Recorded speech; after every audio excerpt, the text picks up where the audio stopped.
എല്ലാവർക്കും നമസ്കാരം. വിജയസ് വേഡിലേക്ക് സ്വാഗതം. ഞാനിന്ന് ഇവിടെ തയ്യാറാക്കാൻ പോകുന്ന പപ്പയ്ക്ക കൊണ്ടൊരു പായസമാണ്. അതിന് വേണ്ട ചേരുവകൾ നമുക്ക് നോക്കാം. പപ്പയ്ക്ക് 500 ഗ്രാം എടുത്തിട്ടുണ്ട്, ശർക്കര 250 എടുത്തിട്ടുണ്ട്, 50 ഗ്രാം ചൗവരി എടുത്തിട്ടുണ്ട്, മുന്തിരിങ്ങ ആവശ്യത്തിന് എടുത്തിട്ടുണ്ട്, അണ്ടിപ്പരിപ്പ് എടുത്തിട്ടുണ്ട് ആവശ്യത്തിന്, 2 ഗ്ലാസ് പാലെടുത്തിട്ടുണ്ട്, നെയ്യ് ആവശ്യത്തിന് ഒഴിക്കാം. ഇനി നമുക്ക് ഏലക്ക ഒന്ന് പൊടിച്ചെടുക്കണം, ചൗവരി ഒന്ന് വേവിച്ചെടുക്കുക, ശർക്കര ഒന്ന് ഉരുക്കാൻ വയ്ക്കാം. ശർക്കര നമ്മൾ ഉരുക്കി എടുത്തിട്ടുണ്ട് കേട്ടോ.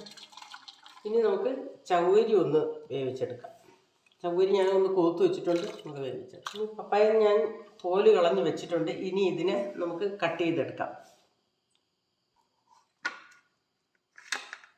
പപ്പായ ഞാൻ നല്ല ഇത് കട്ട് ചെയ്ത് അതിൻ്റെ അകത്തുള്ളതൊക്കെ വൃത്തിയാക്കി എടുത്ത് കഴുകി എടുത്തിട്ടുണ്ട്. ഇനി ഇത് ചെറിയ പീസുകളാക്കാം. നമുക്ക് ചെറിയ പീസാക്കി നമുക്ക് ജാറിലിട്ട് ഒന്ന് അടിച്ചെടുക്കാം. നന്നായിട്ട് അടിച്ചെടുത്തിട്ടുണ്ട്. ഇനി നമുക്കിത് തയ്യാറാക്കാം. അടുപ്പ് കത്തിച്ച് ഒരു പാത്രം വെച്ച് കൊടുക്കാം. ഇതിലേക്ക് 3 ടേബിൾ സ്പൂൺ നെയ്യ് ഒഴിച്ച് കൊടുക്കാം. ഇതിലേക്ക് നമുക്ക് അണ്ടിപ്പരിപ്പ് ഇട്ട് കൊടുക്കാം. ഇതിലേക്ക് എടുത്ത് വെച്ചിരിക്കണം മുന്തിരിങ്ങയും കൂടി ഇട്ട് കൊടുക്കാം. ഇതിലേക്ക് നമ്മൾ അടിച്ച് വെച്ചിരിക്കുന്ന പപ്പായ ഒഴിച്ച് കൊടുക്കാം.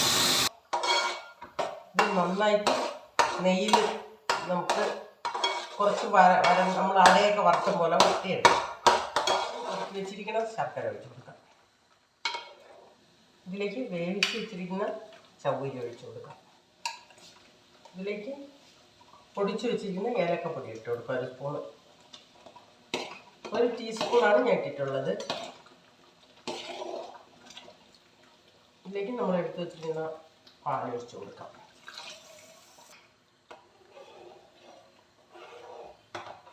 നമ്മുടെ പായസം ഏകദേശം ആയിട്ടുണ്ട്. അത് ഇനി ഇവിടെ അടുത്ത ഒരു അടുപ്പിലേക്ക് നമുക്ക് ഒരു കടായി വെച്ച് കൊടുക്കാം.